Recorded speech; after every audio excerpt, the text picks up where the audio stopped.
Salut tout le monde, c'est Limborg et on se retrouve pour une nouvelle vidéo review animée et cette fois-ci c'est sur Solo Leveling, l'épisode 5. Avant de commencer réellement la vidéo, je vous invite d'ores et déjà à mettre un pouce bleu, un commentaire si vous avez aimé cet épisode incroyable et qui promet pour la suite, mais on y reviendra juste après, et de vous abonner si c'est pas encore fait et de mettre également la cloche sur toutes pour ne manquer aucune vidéo bien entendu. Sur ce, on peut commencer et on commence avec des infirmières qui bavent sur le personnage principal. Elles bavent pas littéralement sur lui, calmez-vous. Quoique dans une version alternative où ça serait un peu moins ou un peu plus différent, ça pourrait être le cas, mais c'est pas de cette version-là qu'on parle à l'heure actuelle. Voilà, et une infirmière va le voir.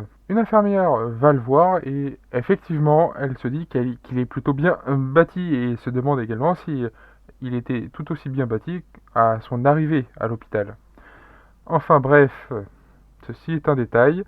Alors, je vais le dire maintenant.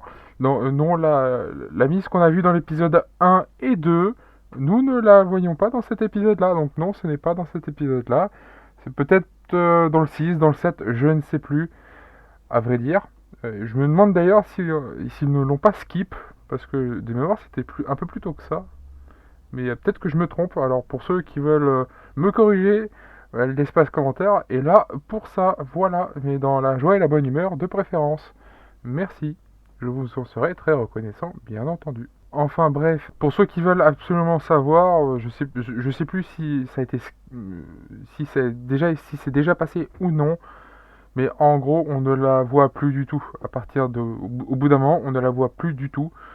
Et je sais que dans la version papier, elle va voir le personnage principal, donc Jinwoo, et elle lui dit que elle retourne dans son village natal pour euh, pour y habiter et, et travailler là-bas. Et quand je dis travailler, c'est un emploi plus traditionnel, pas être chasseuse et aller dans des donjons, parce qu'elle est complètement traumatisée à cause de ça. Donc elle ne veut plus du tout y retourner. Et c'est pour ça qu'elle va dans son village natal, tout simplement. Enfin bref, je dis ça maintenant parce que je ne sais plus quand est-ce que c'est, je sais pas si j'arrive pas à me rappeler si c'est passé ou non, si c'était skip ou non. Donc je dis ça maintenant, au moins c'est fait, vous êtes content, vous êtes pas content, je m'en fous. Ce n'est pas grave, au pire des cas, vous allez un peu plus loin sur la vidéo. Voilà. Donc ce passage, plus ou moins spoil étant passé, Jinwo, j'imagine, peut sortir de l'hôpital et l'infirmière en question lui demande son numéro de téléphone et lui se dit que elle a des analyses plus poussées à me donner. LOL. Oui, non, il se dit réellement ça. Non, c'est pas pour ça. Bref, elle aimerait se faire plaisir, on va dire ça comme ça. Pour ceux qui ont compris de quoi je parle, tant mieux. Pour les autres, tant pis. Vraiment. Enfin bref. Par la suite, nous le retrouvons chez lui avec sa sœur. C'est sa sœur qui regarde la télé, qui voit l'heure et oh merde, je suis en retard. Bon, ça arrive. Et du coup, il l'oblige à prendre un parapluie avec elle. Et en gros, c'est lui qui met le parapluie dans son sac. Hein. Tu n'as pas le choix que d'avoir un parapluie, on ne sait jamais. Et il a raison, on ne sait jamais. On ne sait tellement jamais que alors son proprio l'appelle pour avoir le loyer du mois en cours, hein, de ce mois-ci, c'est un peu normal. Et apparemment il a appelé plusieurs fois, mais étant donné qu'il était à l'hôpital, il pouvait pas forcément répondre. Et donc il lui vire l'argent, et tout se passe très bien de ce côté-là, mais pas forcément de tous les côtés, puisque il va dans un donjon avec un autre groupe, et donc ce groupe de chasseurs veut deux bouche-trous. Pourquoi des bouche-trous? Parce qu'ils vont dans un donjon de niveau C. Dans un donjon de niveau C, ils ont besoin d'au moins ils ont besoin déjà de 8 personnes au total, dont la moitié, c'est-à-dire 4, de rang C. Les deux derniers sont juste des bouche-trous. Donc t'as un rang C qui est un bouche-trou, tout comme lui, et Jinwoo qui est un rang E et qui est donc du coup juste porteur. Il a l'homme à tout faire, surtout à porter les sacs. Il s'avance dans le portail et à l'arrivée, donc de l'autre côté du portail, dans le donjon, il se rend compte qu'il manque deux choses importantes hein, quand même. C'est-à-dire de la lumière, avec des pierres phosphorescentes, si j'ai le bon terme, pour voir dans le donjon, puisque normalement on ne voit rien. Et avec ces pierres-là, on y voit, et également des monstres. LOL, parce que au début, il n'y a pas de monstres. Ce qui est un peu bizarre, surtout à première vue, comme ça. Et plus ils avancent dans le donjon, plus ils se rendent compte que peut-être il y a des monstres, mais beaucoup plus loin qu'ils ne le pensaient. Plus exactement, ils arrivent dans une pièce avec des galeries dans tous les sens, et des bruits qui arrivent, qui arrivent et surtout qui se rapprochent d'eux. Mais qui sont d'où viennent ces bruits? Exactement, impossible vraiment de le savoir au vu du nombre de galeries qu'il y a. Sauf pour Gino qui savait d'où est-ce que ça allait venir. Merci. Le cheat du niveau qui augmente. Une fois que ils ont tué toutes les fourmis, puisque oui, ce sont des fourmis, donc des insectes qui étaient attirés par la lumière. Et donc du coup, forcément, toutes les fourmis se sont fait massacrer. Bon, ça, il n'y avait pas trop de doute hein, là-dessus. Même si c'est des chasseurs. Alors, Gino n'en a tué qu'une, mais c'est pas le problème. Tous les autres restent plutôt forts, malgré que ce soit des connards, et on va y revenir juste après. Ils continuent à s'avancer, mais avant de s'avancer, il y en a un du groupe qui trouve que certaines fourmis sont bizarres. Il en manque une partie. Oui, ces fourmis-là se sont fait croquer. Mais par qui ou par quoi? C'est une bonne question et c'est pour ça qu'il continue à s'avancer. S'avancer jusqu'au boss, qui est une araignée géante. Alors, pour ceux qui en ont peur, alors, oui, je n'aime pas les araignées et quand j'en vois une, je me fige comme une statue. En revanche, ce qui est complètement illogique, j'en suis complètement au courant, c'est que de voir une araignée géante qui fait faire 12 mètres de haut, ça me fait absolument rien. Enfin bref, mais c'est une araignée géante qui fait 12 mètres de haut. Enfin, j'en sais rien, j'ai pas compté, hein, mais c'est un détail. Et du coup, avec cette araignée géante, qui fait 12 mètres de haut, ou pas, ils font plein de choses, rien du tout, je plaisante. Ils repèrent surtout des pierres de mana, parce que oui, il y a plusieurs types de pierres différentes. Il y a ceux que les monstres laissent derrière eux quand ils meurent. Il y a donc les fameuses pierres phosphorescentes pour y voir dans le donjon. Et il y en a deux autres types, entre autres un cristal de mana, et c'en est rempli là où il y a la salle du boss, avec le boss, c'en est complètement rempli. Et il y en a encore un quatrième type, et j'ai oublié complètement le nom, mais sachez qu'il y en a 4. Voilà. Oui, je n'irai pas le chercher parce que j'ai la flemme.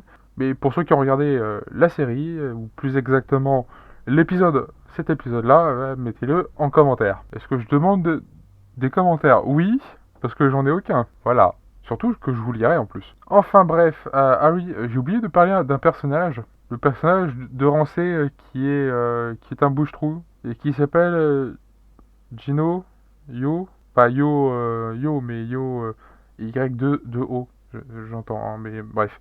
Ouais, je préfère préciser parce que les trois du fond c'est les trois mêmes à chaque fois. Hein. Les trois du fond vont encore se plaindre. En commentaire, cela dit, vous pouvez toujours en laisser un, ça m'arrangerait. Oui, d'accord, j'arrête d'abuser avec ça, ok. Bon, la bande qui coopère très bien, puisqu'ils n'ont pas de guérisseurs, mais ils arrivent très bien à coopérer, bon, ce sont juste des gars qui foncent dans le tas, si tu veux. Pour ceux qui ont regardé des vidéos sur ma chaîne principale, c'est un peu Sino, c'est moi. Voilà, tout simplement. Sauf que là, ils sont 6 au lieu d'être 2. Mais vous voyez à peu près le genre finalement. Mais surtout, ces types ont oublié un matériel relativement important, un extracteur, pour pouvoir récupérer les cristaux de mana. Ils l'ont soi-disant oublié. Bon, on a vu le truc à 10 km depuis le départ. Comme je vous l'ai dit, ce sont des connards finis. Et comme on dit, dans un donjon où tu n'as aucune surveillance, ni de caméra, ni autre chose, pas de preuves, pas de cadavres, pas de preuves, pas de problème. Oui, ça peut arriver que certains groupes de chasseurs se disent que au lieu de partager ça en 8, on va partager ça en 6. Ah oui, il y en a plus pour nous, moins pour ceux qui sont morts. Et c'est ce qu'ils se disent, hein, et c'est pas leur premier coup d'essai, ça risque d'être pas le dernier non plus. Moins que que vous regardiez le prochain épisode, puisque les mecs se barrent, ils font exploser la seule l'entrée principale, j'entends. Du coup, ça dérange un peu le boss en question, c'est-à-dire l'araignée, elle est pas très contente. Et du coup, elle s'apprête à attaquer nos deux personnages. Alors, Dino, je suis pas sûr de comment ça se dit, mais je vais dire ça comme ça. Le mec en armure, en armure brillante, qui coûte beaucoup trop cher pour lui, au secours. Mais bref, c'est un détail. Euh, se dit héroïquement que il va essayer d'affronter le boss et pour que Jinwoo puisse partir, hein, tout simplement. Sauf que il lui dit qu'il préfère lui-même s'en charger, parce que de toute façon, nous qui avons vu sa progression sur ces 5 derniers épisodes, on se dit également que ça vaudrait mieux que ce soit lui qui le fasse plutôt que l'autre. Mais l'autre techniquement ne le connaît pas encore, c'est peut-être pour ça aussi.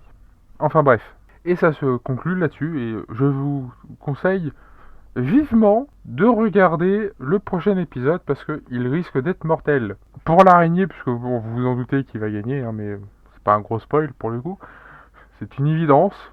Et ce qui va arriver à la bande d'idiots qui se sont dit que de les détrousser, ça allait être une bonne idée, surtout le personnage principal.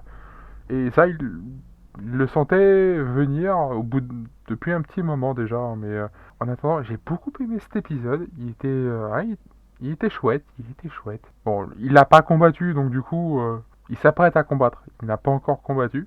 Alors, si, il a donné un coup de pied à une fourmi. Il l'a one shot avec un coup de pied. Voilà, c'est le seul combat qu'il a eu. L'autre a parlé tout le temps, il était chiant.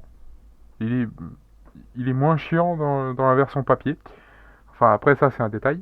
Et j'ai hâte de voir le prochain épisode parce qu'il va être, il va être bon. Le prochain épisode, il risque d'être bon. Surtout si ça finit comme je le pense. Et je l'espère puisque ça n'arrive jamais. Mais regardez-le puisque au moins pour le combat avec le boss, au moins pour celui-là, pour voir peut-être, je sais pas s'ils mettront ce qui va arriver à la bande de 6 idiots là. Je sais pas s'ils vont le mettre dans l'épisode ou pas, ou si ça sera l'épisode d'après. Mais dans les deux cas, ça risque d'être très très bon là aussi. Donc je peux que vous conseiller de le regarder.